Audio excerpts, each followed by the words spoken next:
Welcome back, everybody, to Monday Morning, where Microsoft's helping me achieve more by empowering me to roll back Windows 10 updates and waste 23 minutes of my morning. As we tried to start this thing, I turned on my podcast box, which is what I do, and then it said, we need to install an update, and it said 0%, and I told Paul, this is going to take a little bit of time. And then it got to like 98% and said, we can't execute, and we're going to roll back that update, and yeah.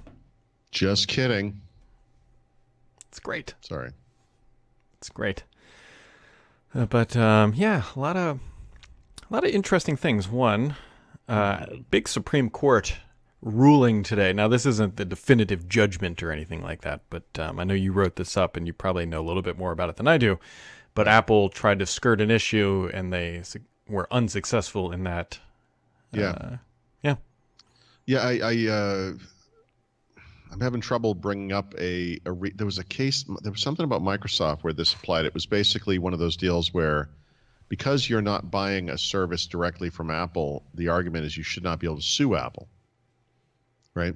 Mm-hmm. And maybe I should step back. I'm sorry. There's a group of iPhone owners who are suing Apple for anti-competitive practices, basically an antitrust suit. They're going to get a class action going. It's wound its way through the appellate courts. They bumped it up to the Supreme Court. I'm really surprised they took it on, but they did, and they ruled in a 5-4 ruling that Apple could be sued for violating antitrust laws because there's a 30% commission, what I call a VIG or a tax, on paid apps in the App Store. Mm-hmm. And app developers pass that lack of savings on to the users. And the reason it's a monopoly / antitrust issue is because that's the only way you can install an app on an iPhone.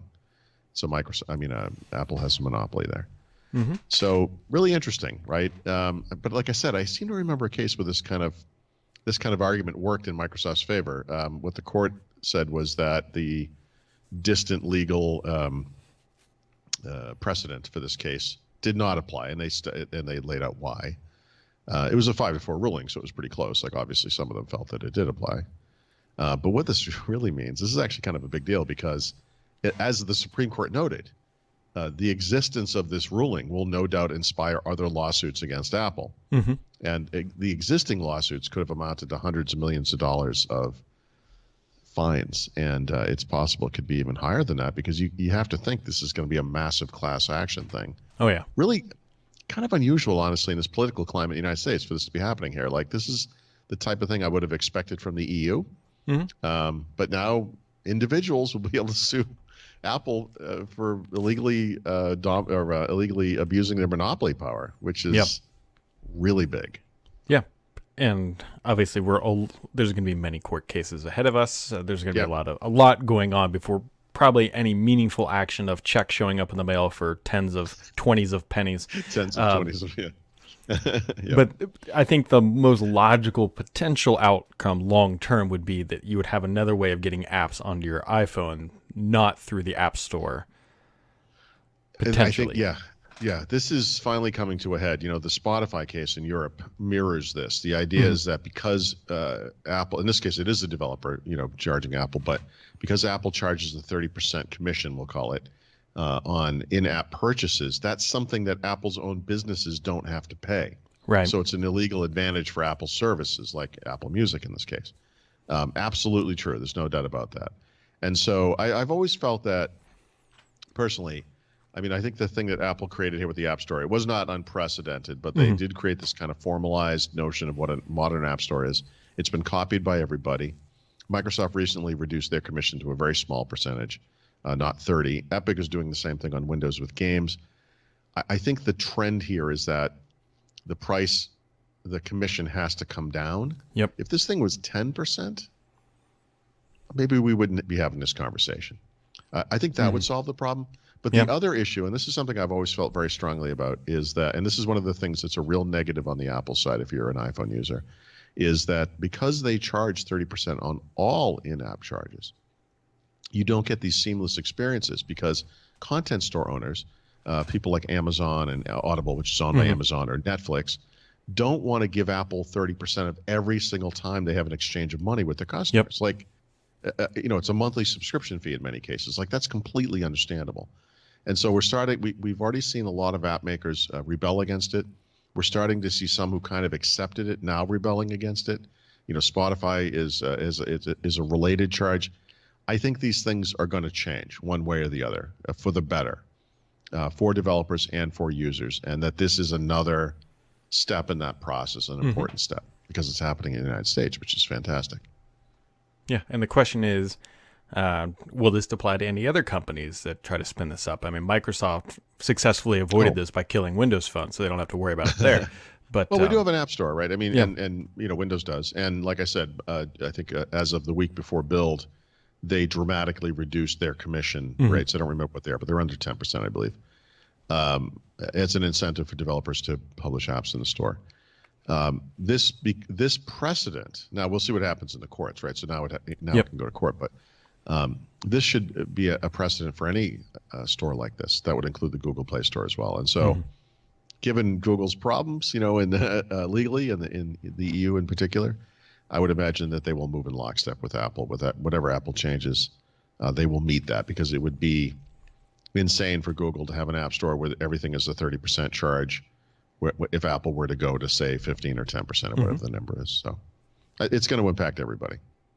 Yeah, this will be one to watch for the ages, because this will set a lot of precedents for a lot of different, I don't know, software services and all that stuff. So, this is like anything else. I mean, does 30% make any sense? I mean, it worked for a while, right? I mean, we kind of accepted this. Apple puts up these big numbers every year when they go to WWDC. Here's the amount we paid out to developers. Kind of left unsaid is 30% of that is something we collected from developers, which is still a huge number, and I'm sure it covers their fees for whatever the maintenance on the store is or whatever. And there are arguments, people go both directions, whether Apple or any other app store maker has created a service that is that valuable. Some people feel that it's very valuable. Some people don't. I would say as these things mature, it's a little tough, for the little guy to come up and say, look, I got this great new game or this great new app, whatever it is, to get any visibility at all in the store is almost an impossibility. So it's not like the awesome opportunity, that it was in the early days. Well, so I think all these things, play in. And then piled on top of that, for the new app to come up, it's even harder because there's a 30% barrier on iOS before they start making money. Right. Oh, look at all this digital well-being stuff. Apple kicked out a bunch of digital well-being apps when they coincidentally just came up with their own digital well-being stuff, and they made this kind of, I think, a bullshit argument, but whatever their argument was around MDM and so forth, these other companies are like, yeah, that's what a parent would want. They want to control what happens on their kid's phone. That's what MDM is. That's what it does. And this is the dark side of Apple, unfortunately. So I think that, well, it's already, obviously they've made trillions or billions and billions of dollars over the years on this stuff, but it's not like they're going to get swept aside anytime soon. But just for users' sake and developers too. I mean, I think this is a great change. So all this stuff, it's all starting to change. Yep. We will see how the models shift. I would expect Apple probably to come out pretty heavy on stage at WWDC. They're not going to explicitly call this out, but I bet that they try to paint a pretty rosy picture. Oh my God! Of course, they'll talk about all the money that they've handed to developers. How this is more than any other platform. How this is as big as the GDP of all of Western Europe, or whatever the figure is. Like, they're going to do. That's what they'll do. That's how they respond to it. So first, I mean, we'll see. There have been antitrust cases against Apple with regards to ebooks. They, how did they do that? They fought it in the U.S. and lost. They settled in Europe because they knew they were going to lose. This one's happening in the U.S. I'm sure they'll fight it. We'll see where it goes. It'll be interesting. It will be. Also, things that are interesting are this back here. I meant to grab the purple one because Paul is. Brad, I'm giving you another gift. What did you do? I bought a phone. Did you buy the purple one? I did. It's just. I know it's too easy. I know. It is. I know. I didn't even know that before. I'll be wearing a flower in my hair. It's just, it's just going in that direction. Wow. Yep. A lot of comments to be made. Not enough time. Anyways, so the Pixel 3a is getting a lot of praise, mostly because it's just kind of a good value. Like, it's a good camera. It's got a Yeah, right. I think the camera is the surprise to most people. But, Yeah. Google did something that's smart this time. And I got to say, they haven't really been marketing their phones very well. And of course, they've You had think? reliability issues and, distribution issues and so forth. So this time, they clearly, they went out to reviewers. They gave them the phones early. Usually they hand them out at the event. They have an event and then here's the phone. So this time, because they were announcing at I/O, they gave these things out to reviewers. You can read their reviews and you can tell the marketing. Like they're all using the same language, right? And it's like these guys are all blown away by this stuff because, of course, a lot of these reviewers are like iPhone goons, and they're like, "Oh my God, this thing takes pictures in the dark. It's unbelievable." And it's like, yeah, we've had this, like this has been a thing for a while. It's not new to this phone, but the notion that like any like experienced reviewer could be blown away by the fact that a phone stuffed with mid-range parts would cost less than a flagship phone is kind of astonishing to me. So there's a bunch of stuff that Google didn't put in this phone which may or may not matter. And I think that's going to be the deciding factor for people who may be looking at this, right? Yep. The fact that the camera hardware is, at least the rear camera hardware is identical to the Pixel 3 and 3 XL, which is great. Mm-hmm. The front camera is not. On the higher end phones, you get two cameras in the front that enables that super wide selfie mode. Remember, you didn't think I was going to be able to take a selfie, and I did. Yeah, that was annoying. That's but why. yes, That was why. That's not on the A, and you also don't get Pixel Visual Core, which is that AI chipset that improves both the quality and the performance of the camera.